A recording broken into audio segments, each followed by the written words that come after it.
بسم اللہ الرحمن الرحیم۔ بچوں کی آپس کی لڑائی اور ناراضگی ختم کروانے کے لیے 10 سادہ اور آسان طریقے۔ ماہرین نفسیات کے مطابق چھوٹے بہن بھائیوں کا آپس میں لڑنا جھگڑنا ان کی دماغی نشوونما پر اچھے اثرات مرتب کرتا ہے، مگر اس لڑائی جھگڑے کے ساتھ انہیں یہ بھی سیکھنا ضروری ہے کہ آپس کے معاملات اگر بگڑ جائیں تو انہیں کیسے ٹھیک کرنا چاہیے اور سمجھوتا کیسے کرنا چاہیے۔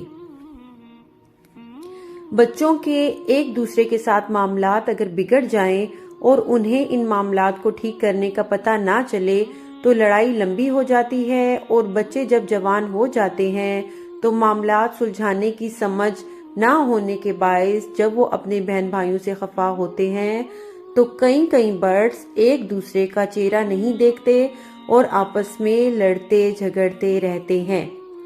اس آرٹیکل میں والدین کے لیے چند ایسی سادہ تراکیب شامل کی جا رہی ہیں جس سے وہ بچوں کی آپس کی لڑائی کو ختم کروا سکتے ہیں اور ان میں سمجھوتا کرنے اور معاملات کو از خود درست کرنے کی صلاحیت پیدا کر سکتے ہیں۔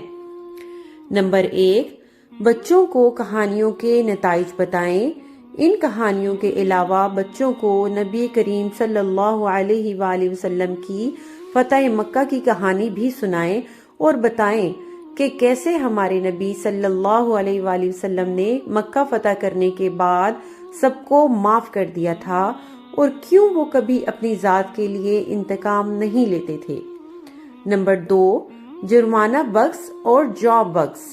بچوں کے لیے ایک ڈبہ مختص کریں اور انہیں بتائیں کہ اگر انہوں نے آپس میں لڑائی کی تو 1 دن کا جیب خرچ جرمانے کے طور پر ادا کرنا پڑے گا، اور اگر بچوں کو جیب خرچ نہیں ملتا تو ایک ڈبے میں کاغذوں پر مختلف کام لکھ کر ڈبہ بھر دیں، اور اگر وہ آپس میں جھگڑا کریں تو انہیں ڈبے سے ایک پرچی نکالنے کا کہیں اور گھر کا جو بھی کام اس پرچی پر لکھا ہو ان سے کروائیں۔ اس طریقے سے ان کی لڑنے کی عادت ڈانٹ ڈپٹ کے بغیر ختم ہو سکتی ہے۔ نمبر 3، بچوں سے خط لکھوائیں۔ اگر بچے آپس میں جھگڑ رہے ہیں اور آپ کے پاس ایک دوسرے کی شکایت لے کر آ رہے ہیں تو دونوں کو ایک خالی پیپر دے کر اپنے اپنے جذبات اور احساسات لکھنے کا کہیں، اور اگر وہ چھوٹے ہیں تو ان کو کہیں کہ وہ اپنے جذبات کو آپ کے سامنے بلند آواز میں بیان کریں۔ اس عمل سے بچوں کو محسوسات کا خود بھی پتہ چلے گا اور وہ بات کو بڑھا چڑھا کر کرنے سے بچیں گے، اور اگر لکھنا پسند نہیں کرتے تو وہ کوشش کریں کہ لڑائی سے بچیں تاکہ انہیں لکھنے کی کوفت گوارا نہ کرنی پڑے۔ نمبر 4، بچوں کو علیحدہ وقت دیں۔ بچوں کے ساتھ علیحدہ وقت گزارنا، ان کی دلچسپیوں میں شامل ہونا دوسروں بچوں میں تھوڑا حسد پیدا کر سکتا ہے، مگر اگر سب کو برابر وقت مل رہا ہے تو اس کے بہت سے فائدے ہیں۔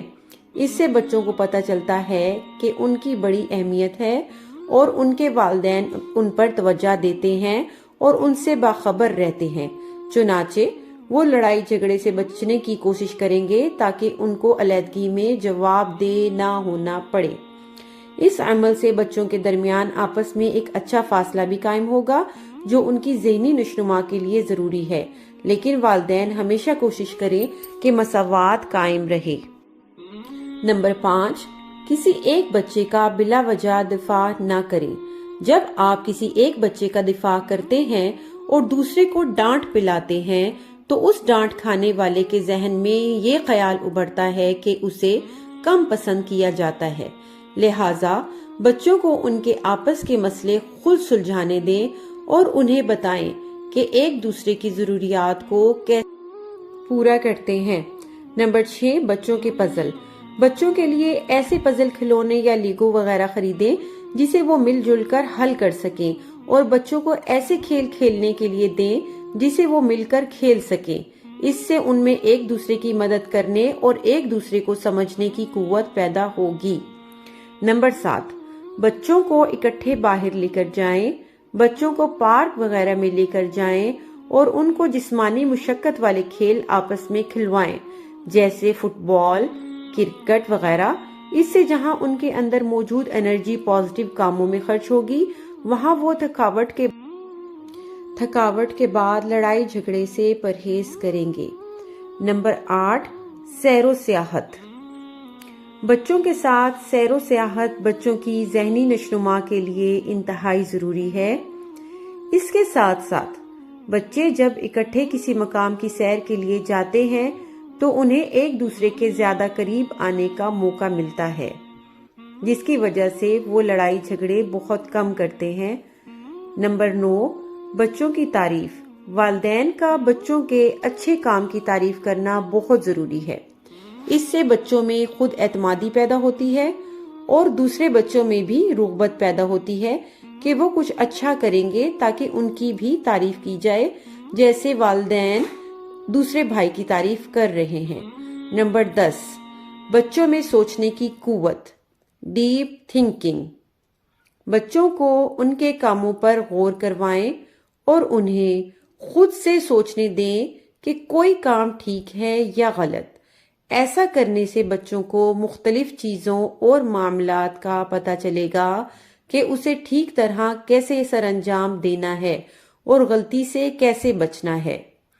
ویڈیو پسند آئے تو پلیز اسے لائک اور شیئر کر دیں۔ مزید اچھی اور سچی مستند معلومات پر مبنی ویڈیوز دیکھنے کے لیے میرے چینل کو سبسکرائب کریں اور بیل نوٹیفیکیشن کو آل پہ کر دیں تاکہ میری ہر آنے والی ویڈیو آپ تک بروقت مل سکے۔ جزاک اللہ۔